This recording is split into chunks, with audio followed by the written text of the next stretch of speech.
Менің арнама қош келдіңіздер. Арнама жазылы, видеоларыма лайк басып, достарыңызбен әлеуметтік желілерде бөлісе отырыңыздар. Мен бүгін сіздермен осындай блинчиктің рецептісімен бөліскім келеді. Өте дәмді шығатын, өте керемет болып шығатын сондай ерекше блинчики. Осының құрамының бәрін описаниеда қалдыратын боламын.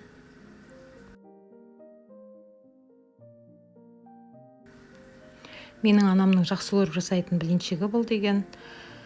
Осындай 6 жұмыртқаны алып алдымен кішкене миксермен араластырып алдым. Егер бұндай миксерлеріңіз болмаса, қолдағы венчикпен араластырсаңыздар да болады. Міндетті түрде миксер болуы маңызды емес. Тұзымды және қантымды салып, және 3 стакан сүтімді құйдым. Стаканның көлемі менде 200 грамм шамасында, және де 3 стакан суымды құйдым. Кәдімгі салқын үй температурасында тұрған суды құя берсеңіздер болады. Осылай суымды құйып алып, және де бір 2 ас қасықтың шамасында өсімдік майын құйып, тағы да бір миксермен араластырып алып, енді осы жерде електен өткізіп қойған ұнымды салдым. Барлығын бір салып жіберіп, жайлап, және қопсытқыш салып, осы жерде осылай жақсылап түйіртпектерінің бәрі кеткенше бір келкі масса болғанша осылай араластырамыз.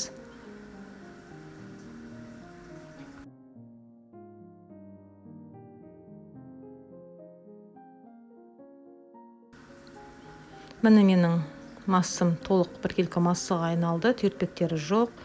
Енді қазір бұны қызып тұрған табада пісіретін боламын. Осылай табамызды бір қыздырғаннан кейін міндетті түрде бір майлап алыңыздар.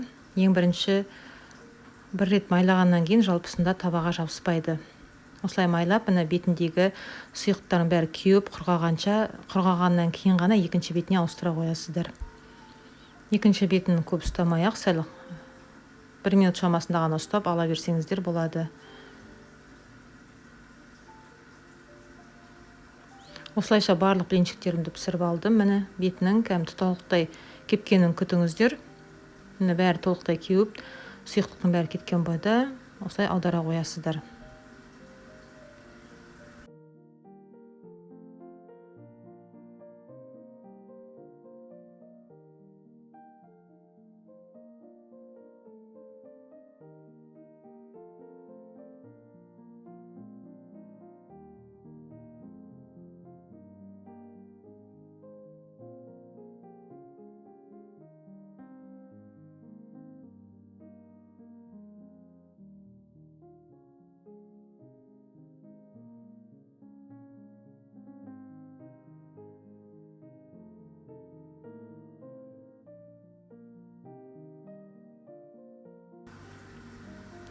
Міне осылайша барлық блинчиктер пісіп шықты. Менде осы порциядан 27 дана блинчиктер шықты. Өте керемет, жұмсақ, шайға керім кететін блинчиктер.